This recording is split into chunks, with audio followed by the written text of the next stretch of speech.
Now look at Part 1. And I'd also like to take a few yoga classes if I can. OK, well, we have 3 swimming pools, an Olympic-size 50-metre pool and a 25-metre pool, which are both outdoors, and a heated indoor pool, which is just 15 metres long, but is very popular with our members in the winter. I bet it is. Do members have to pay to use the pools? Well, members don't pay for the pools if they just want to swim laps on their own. We even offer complimentary classes for beginners, but we do charge a small fee if you want to take part in the advanced training sessions. And there's also a fee for our water-based Keep Fit class. Right. And would I need to book any of the facilities, or can I just come whenever I want? We don't actually allow anyone to book the swimming lanes or the gym equipment, but for safety reasons, we can only have a maximum of 7 people in the sauna at any one time, so you do need to put your name on the list for that. Fine. Now, I'd also really like to take a yoga class. Do you have any? Yes, there are classes on Monday, Tuesday and Friday in the morning from 10 till 11, and then every Saturday and Sunday in the evening. Those classes are a bit longer, starting at 6 and finishing at 7:30. Right. I'll just make a note of that. So, does that mean that if I enroll, I can come on each of those days? No, each day is a different level, so you only come once a week. Oh, I see. Well, I've been doing yoga for a little while now, but I am still finding it quite difficult. Which level do you think I should choose? Most people start at the lowest level, and then you can talk to the instructor about changing if you think it's too easy. Okay. How much are the classes? They're £1.50 an hour for members. Great. Now, I'd like to come in and look at the facilities. Would someone be able to show me around? Yes, no problem. Who should I ask for? Ask for me. My name is John Doherty. That's Doherty. And should I just ask for you at the reception? Actually, my office is on a different level. Take the lift up to level 1 and you'll see my name on the door right in front of you. Great. I'd like to come tomorrow, if that's okay. What time suits you? Well, I have appointments from 9 to 10:30, so could you make it 11? I'm sure that will be fine. But can I just take your direct number in case something else crops up? That's a good idea. My number's 0117 965 478. Great. I think that's everything, so I'll see you tomorrow. Oh, my name's Alison Martin, by the way. Thanks, Alison. See you tomorrow.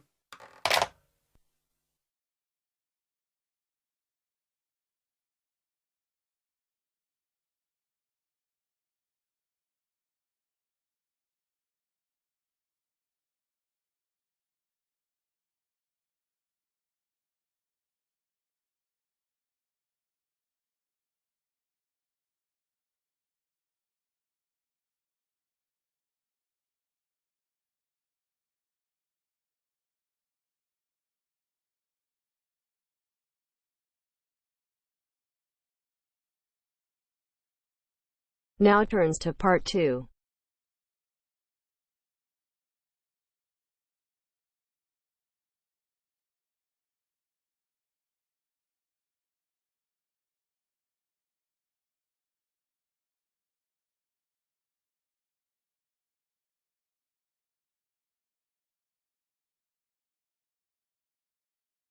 You will hear a trainer giving a talk to people who want to learn outdoor survival skills.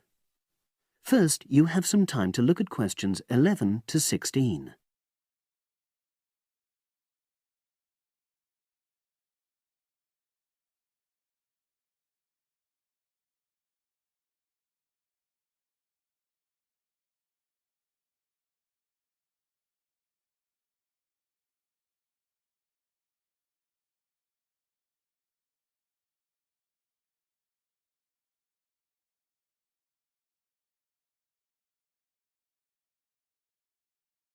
Now listen and answer questions 11 to 16.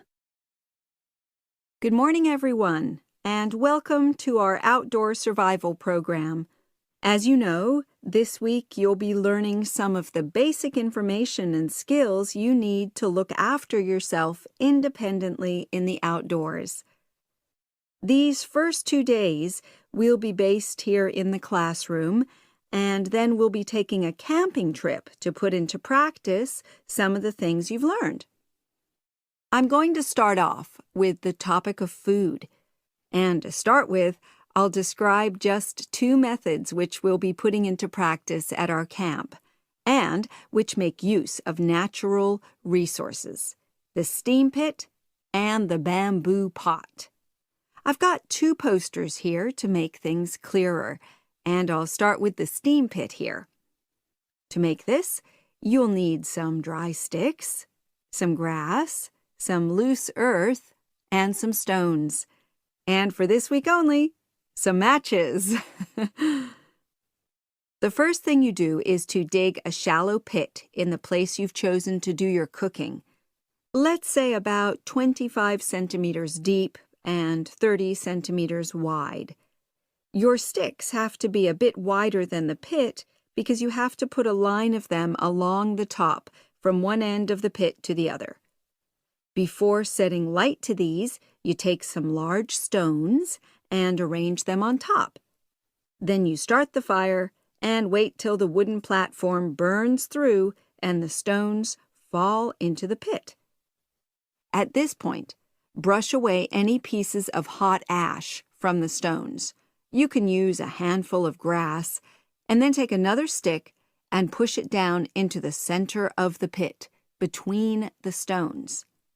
After that, you cover the whole pit with a thick layer of grass. And then you can put your food on it, wrapped in more pieces of grass, like parcels. Finally, cover the whole thing with earth. You have to pat it firmly to seal the pit. Then all you have to do is take the stick out and pour a bit of water into the opening that it leaves. It should take about 4 hours for your food to cook, as it cooks slowly in the steam that's created inside the pit. Now you have some time to look at questions 17 to 20.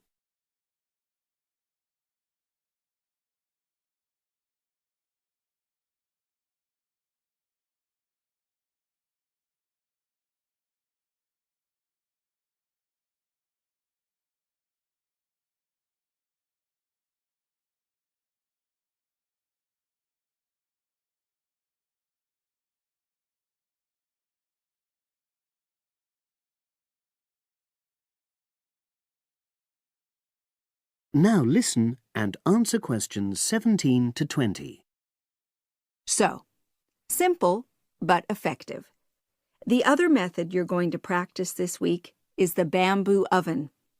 Now, the steam pit is ideal in certain conditions because the heat is below ground level. For example, if there's a strong wind and you're afraid a fire might spread.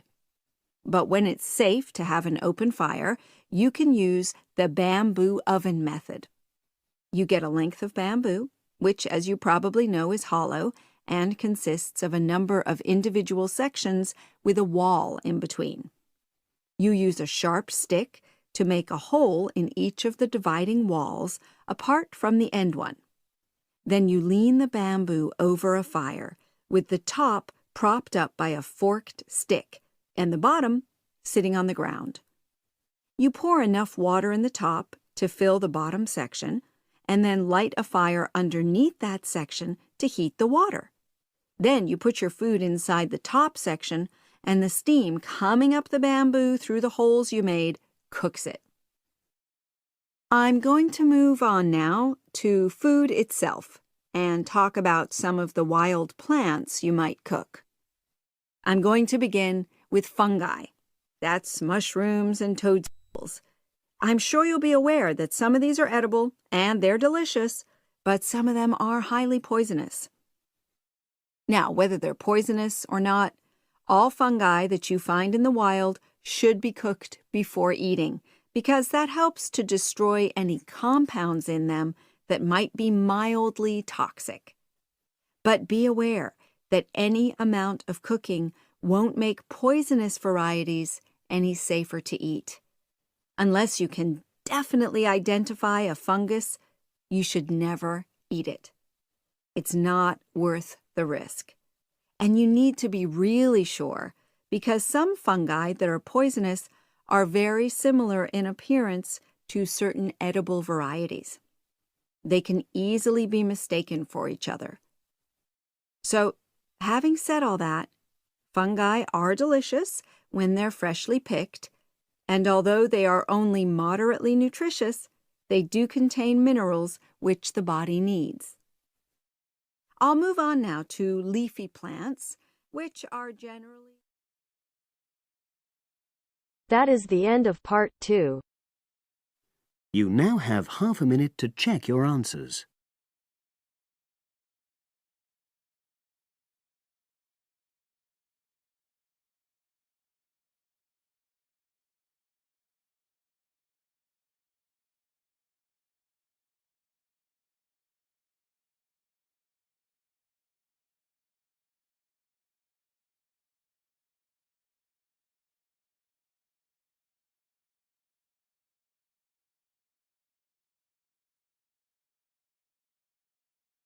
Now turns to part 3.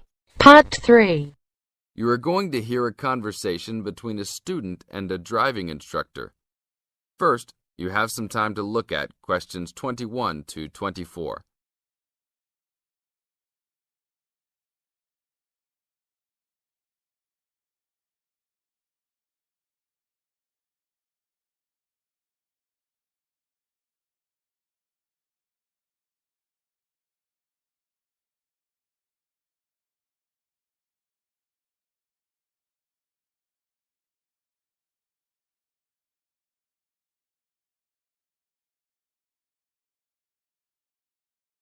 Now listen to the tape and answer questions 21 to 24.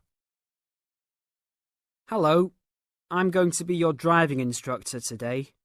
Are you ready to begin? Hi, hope you don't mind. It's my first time driving a car. Of course not. That's my job.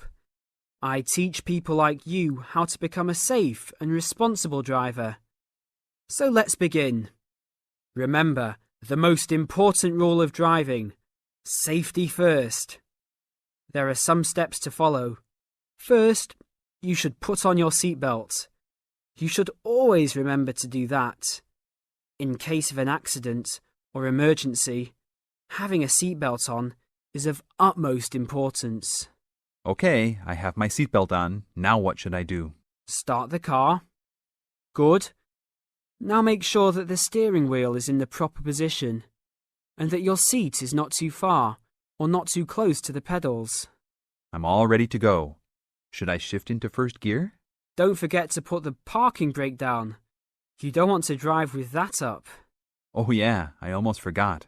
If I have the parking brake on, I won't be able to accelerate. Yes, that's right. Now put the car in reverse and slowly back out of the parking space. Good. Put the car in first gear. When should I shift? Is it better to shift slowly or quickly? You can shift whenever you feel is appropriate. This means shifting should occur smoothly. Do not shift too slowly or you will stall. Shifting too fast will waste gas. Shifting is simple. Just remember to shift smoothly. To shift, you will have to push the clutch and then push the gas pedal. Now look at questions 25 to 30.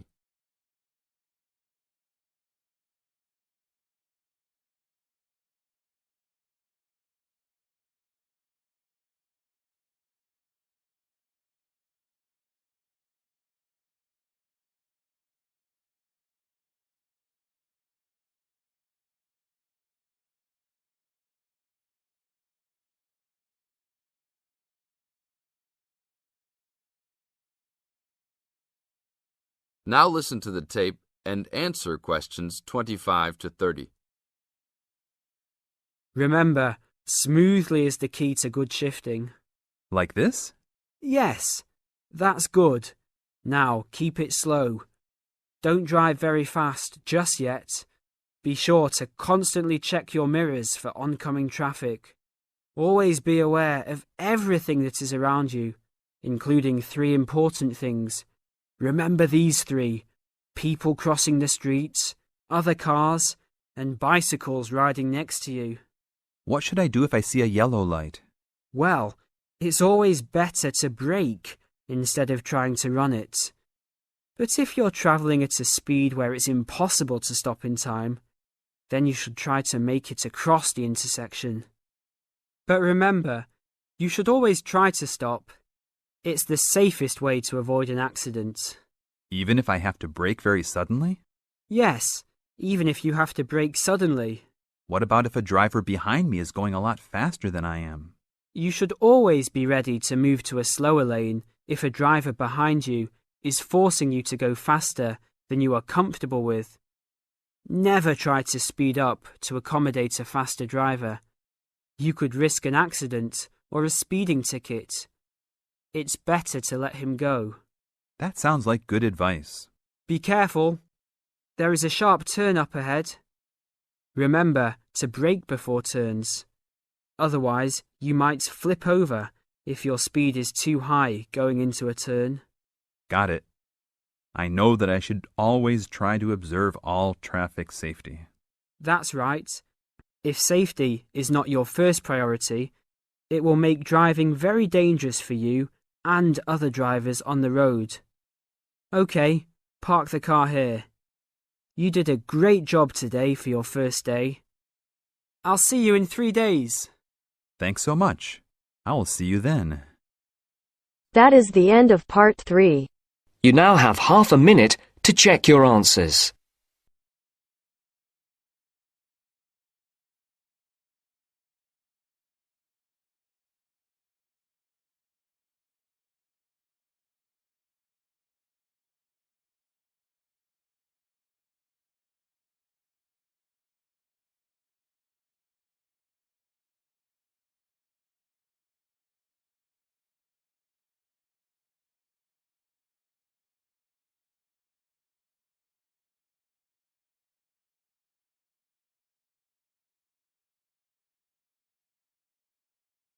Now turns to part 4.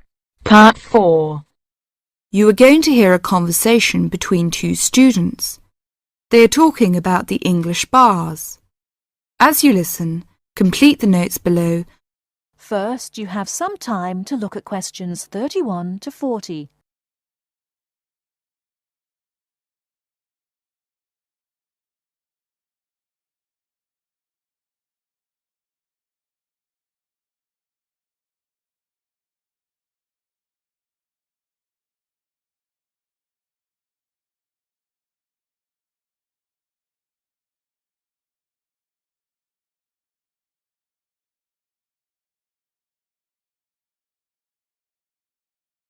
Now, listen carefully and answer questions 31 to 40.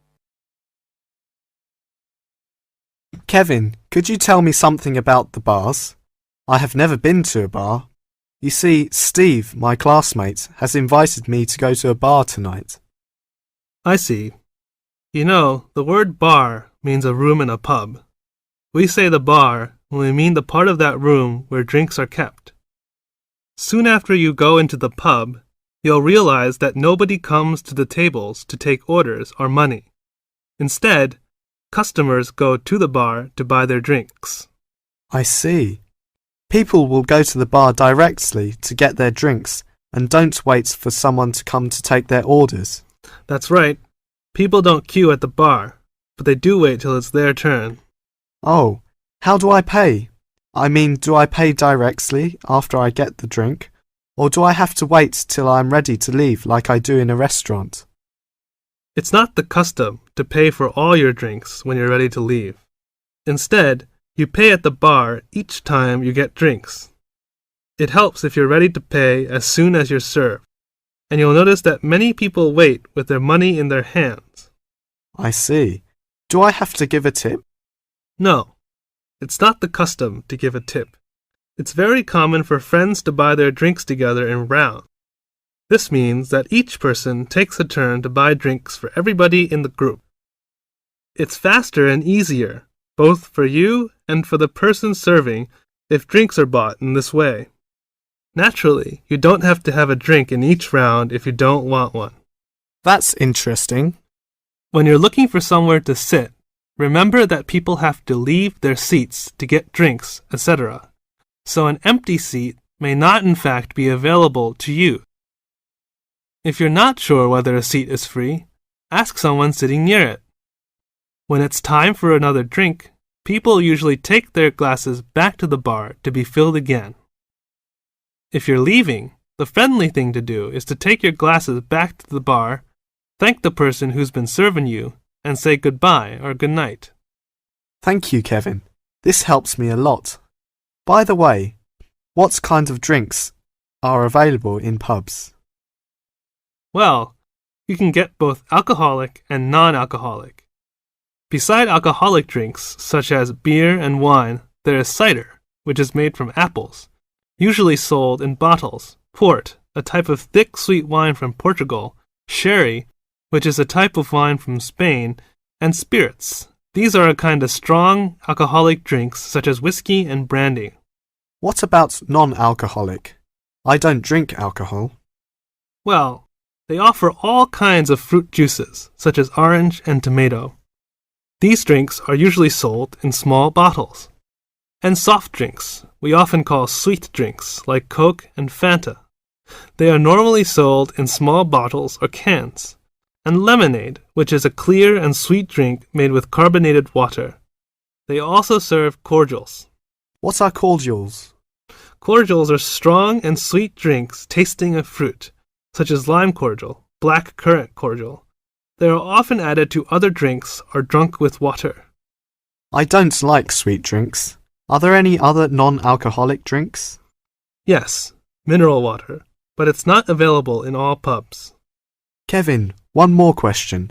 What is VAT? I saw this on most goods in Britain. Well, VAT stands for Value Added Tax. The price shown on most goods in Britain includes a tax of 15%. If you use the retail export scheme, this tax can be returned to you if you take the goods with you when you leave Britain. You may have to spend a certain sum of money before you qualify for the scheme, and you'll have to show your passport. Ask in the shop if they operate the retail export scheme. If they do, the shop assistant will explain how you can get the tax back and fill in a form with you. VAT is also charged on hotel, restaurant bills, theater, cinema tickets, and car hire. Are these refundable?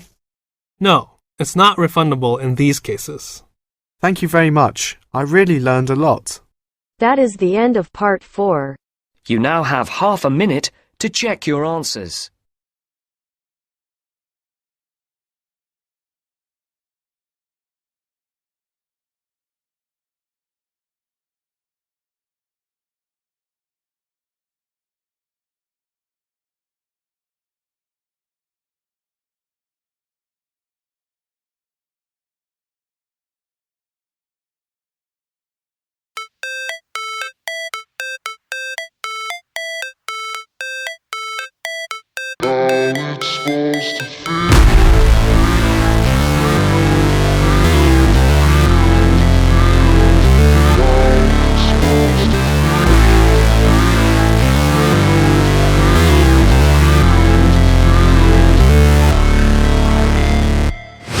Never break, always fight, never quit, do it right, play the game, win it life.